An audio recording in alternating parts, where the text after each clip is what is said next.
Hi, my name is Jason Brumfield, and I'm a Proctor Gallagher consultant. Today I want to talk to you about something that we have all experienced, and that is fear, or as Bob calls it, the terror barrier. Let me start by telling you a story about myself. So I was a high school English teacher for about 17 years, and I was given the opportunity to become a district specialist. This was always a dream of mine, to leave the classroom and to make a bigger impact district-wide. I did everything I could to prepare for this job. I went back to school and earned my master's degree in curriculum and instruction. I took roles within the district that would help my resume, help boost my resume to make it look better for this position. I went ahead and interviewed for the position, and I got it. So as I was packing up my classroom for the last time, fear started to sink in, fear and doubt. I started to wonder if I had what it takes to actually do the role that was required of me in this position. I started thinking about my students. I started thinking about my coworkers. Am I letting them down? And fear and doubt really took a hold of me. So basically, I hit the terror barrier. So let's talk about this a little more. Former First Lady Eleanor Roosevelt once said, "You gain strength, courage, and confidence by every experience in which you really stop to look fear in the face. You are able to say to yourself, 'I have lived through this horror. I can take the next thing that comes along.' You must do the thing you think you cannot do." This is really something that I experienced as I was moving from one position to the next in my career.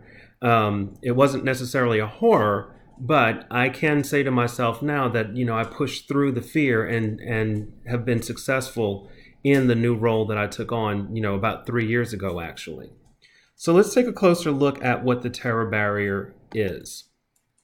So you might remember the stick person figure from lesson 4. This is basically a description of how the mind works. And so we're going to use this to help us understand the terror barrier and how to break through it. So what you'll notice, there are 4 stages to breaking through the terror barrier. The first stage is bondage. The second is reason. The third is actually approaching the terror barrier. And then finally, freedom.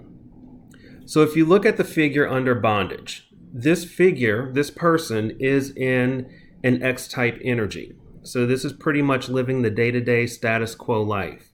The X-type energy refers to the paradigms or the conditioning that this person has. X-type conditioning leads to X-type thinking, which leads to X-type results. So they are letting the conditions of their life determine what their results will be. Now let's say that all of a sudden this person gets an idea. Let's call it a Y idea. This is an outside idea. Maybe it's about getting a new job or moving to a new city or starting a new business or buying a new home. So they start to get this new idea. This is the Y idea. As long as this Y idea stays within the conscious mind, we can deal with it through reason. But as long as it stays there and we don't become emotionally attached to it or emotionally involved in it, then no action takes place and the person continues to live within that status quo, within their everyday functioning as they do normally. Now, what happens when that Y idea lingers a while and we become emotionally attached to it? Well, then once that emotions are involved and there is emotional involvement with this Y idea, the Y idea filters down into the subconscious mind. And what we have is a Y vibration and an X vibration coexisting. And they don't really get along so well. So immediately doubt and fear arise in the person and they have hit the terror barrier. Oftentimes what happens at this point is people just bounce back into their X vibration, their X-type energy, and they just go about their business and they don't move forward. So this is often what stops us when we are trying to grow. We hit the terror barrier and we don't know how to move forward and get past it so that we can see the results that we want to see. So how do you break through the terror barrier? So really what it comes down to is understanding where the fear comes from. That's the key to breaking through the terror barrier, to trampling the terror barrier. If we understand where the fear is coming from, then we can deal with it and move beyond it, and not necessarily bounce back to the status quo or the X vibration that we have been living in. This is what happened with me. I had fear, I had doubt when I was offered a new position, and I didn't know how I was going to proceed. But really, I just kind of had faith that things would work out the way they were supposed to work out. And that's really how I've approached things ever since then. When I'm faced with a challenge or an opportunity, I don't worry about the how so much. I have faith. I face the fear, and I have faith that things will fall into place so that I can see the results that I want to see. All right. So once you learn that, that is what takes you into freedom. Now, one thing to consider is that this is a cycle. So each time you have a new why idea come into play, you will face the terror barrier again. It's natural. It's a part of life. It's a part of how we function as humans. But having that understanding of where the fear comes from is what will allow you to move through the terror barrier and continue to experience freedom and see even greater results in your life.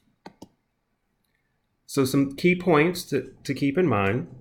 Oftentimes the terror barrier will jump up when you've skipped some key steps in the process toward success, and you find that you really don't know what your next steps will be to get where you want to get. The terror barrier also appears when you make serious changes or make decisions to make a serious change or a major change in your life, moving out of your comfort zone. The terror barrier, it's an instant thing. It'll just pop up and it'll stand between you and what you actually desire. So when this happens, you do have a choice. You can either step back into your safety zone, or you can be courageous and experience the growth that you've been seeking to get you to the results that you want. So today I want to leave you with a quote from Henry David Thoreau. Thoreau said, "If one advances confidently in the direction of his dreams and endeavors to live the life which he has imagined, he will meet with a success unexpected in common hours." So it's one thing to dream, it's one thing to have the why idea, but it's another thing to actually act on it and move forward. And once you do that, then you will see success. That is how you will move through the terror barrier and trample the terror barrier and get the results that you have been seeking.